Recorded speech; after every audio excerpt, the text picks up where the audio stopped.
लोगों के बीच नजर नहीं आया। उसने लोगों को भड़काने के बाद कह सकते हैं वो अंडरग्राउंड हो गया।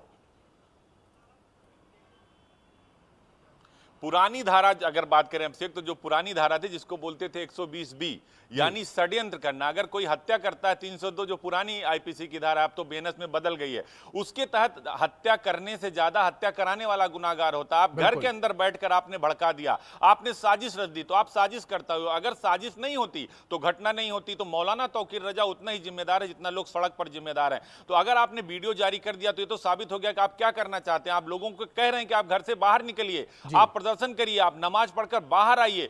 अब धारा 163 लागू है, जो पहले की धारा 144 थी। तो 5 लोगों से ज्यादा एक जगह पर इकट्ठा नहीं हो सकते। आपने कानून को भी तोड़ा। आपने जो गंगा जमनी तहजीब है, ये राम और कृष्ण का देश है, ये कृष्ण और कबीर का देश है, ये तुलसी और रहीम का देश है। इस बात को शायद मौलाना तौकीर रजा भूल गया, और उत्तर प्रदेश की कमान किसके हाथ में, ये सबसे बड़ी बात है कि इसको भूल गया। यही बात योगी आदित्यनाथ ने कहा कि ऐसी कार्रवाई करेंगे कि कई पीढ़ियां याद रखेंगी, और वो समय नहीं है कि जब उत्तर प्रदेश में कोई दंगा कर दे। दंगा करेगा तो वो बचेगा नहीं, और कार्रवाइयां हो रही हैं।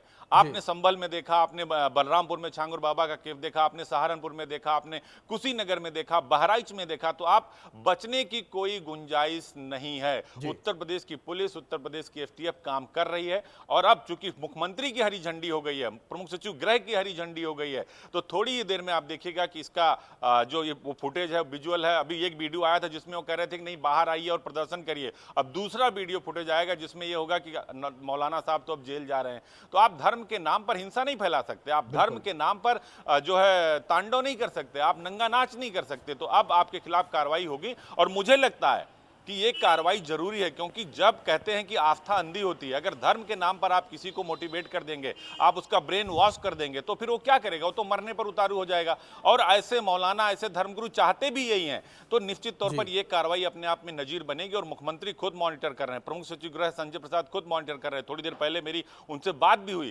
तो एक तरह से इशारा था कि बस थोड़ी ही देर, कुछ ही घंटे बचे हैं। तो अब मौलाना तौकीर रजा का जो समय है, वो घड़ी की सुई जो उल्टी शुरू हो गई है। जो है अभिषेक, अब उन्हें सलाखों में जाना होगा और जेल की रोटी खानी होगी।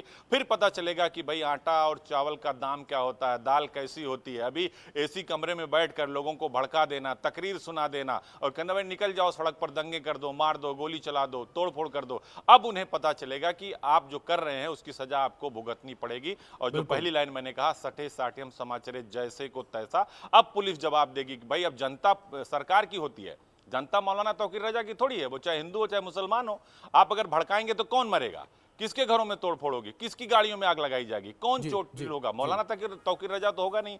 तो अब ये कार्रवाई अपने आप में एक ऐतिहासिक कार्रवाई होगी, और अब से थोड़ी देर में ही अभिषेक की खबर हमारे सामने होगी, और वो वीडियो भी हमारे सामने होगा। मौलाना बिल्कुल अजीत जी, अब उसी वीडियो का इंतजार, जहां एक और मौलाना तौकीर रजा ये कहता नजर आया कि आप घरों से बाहर निकलिए और आप विरोध प्रदर्शन करिए, और अब उस वीडियो का इंतजार जब वो सलाखों के पीछे जाता नजर आएगा। अजीत जी, मैं आपसे रिक्वेस्ट करूंगा कि प्लीज